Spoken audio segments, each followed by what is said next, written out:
இன்றே டவுன்லோட் செய்து உங்கள் ஃபேவரட் ஷோக்களை என்ஜாய் பண்ணுங்க. என்னம்மா பிருந்தாவோட ஷிஃப்ட் முடிஞ்சுதா? இந்த ஷிஃப்ட் உன்னோடதா? அதெல்லாம் இல்ல மாமா, அப்படிலாம் இல்ல. ஓ, ஷிஃப்ட் போட்டு எல்லாரும் எனக்கு பாடி கார்டா வேலை பார்க்குறீங்களோ? அத கேட்டேன். அப்படிலாம் எதுவும் இல்ல மாமா. வீரா, எனக்கு வயசு 60 ஆகுது. என்னால இந்த சின்ன விஷயத்தை கூட கண்டுபிடிக்க முடியாதா? அப்படிலாம் எதுவும் இல்ல மாமா. அம்மா, எனக்கு 3 பசங்க. நீங்க வந்ததுக்கு அப்புறம் எனக்கு 3 பொண்ணுங்க. மொத்தமா சேர்ந்து 6 பசங்க.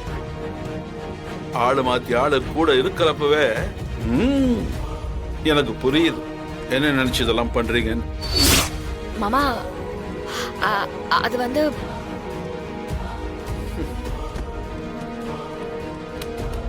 என்னம்மா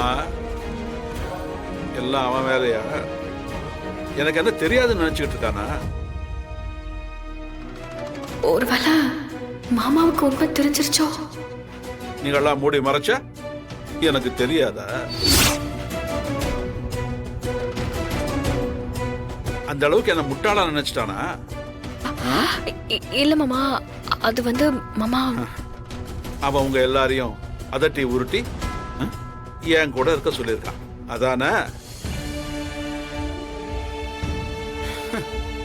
எனக்கு அடிக்கடி முடியாம போகுதுன்னு இப்படி ஒரு ஐடியா பண்ணிருக்கான்.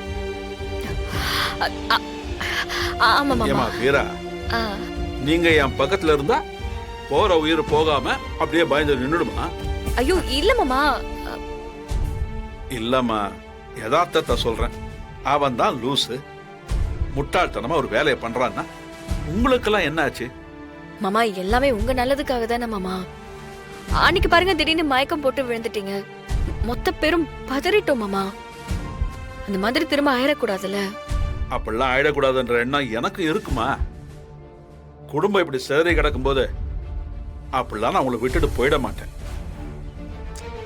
நான் நினைக்கிறது இந்த குடும்பம் ஒத்துமையா இருக்கணும். அடுத்து உங்க எல்லாருக்கும் குழந்தை பிறந்து நான் என் பேரன் பேத்திய பார்க்கணும். அப்படி ஒரு நிறைவான வாழ்க்கையை வாழ்ந்துட்டு தான் நான் போவேன். இந்த பாருமா, இந்த பாடிகார்டு வேலையெல்லாம் எனக்கு வேணாம். சொல்லி வை அவங்ககிட்ட.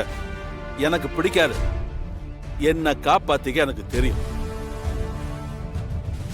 சுத்தி சுத்தி வந்துகிட்டு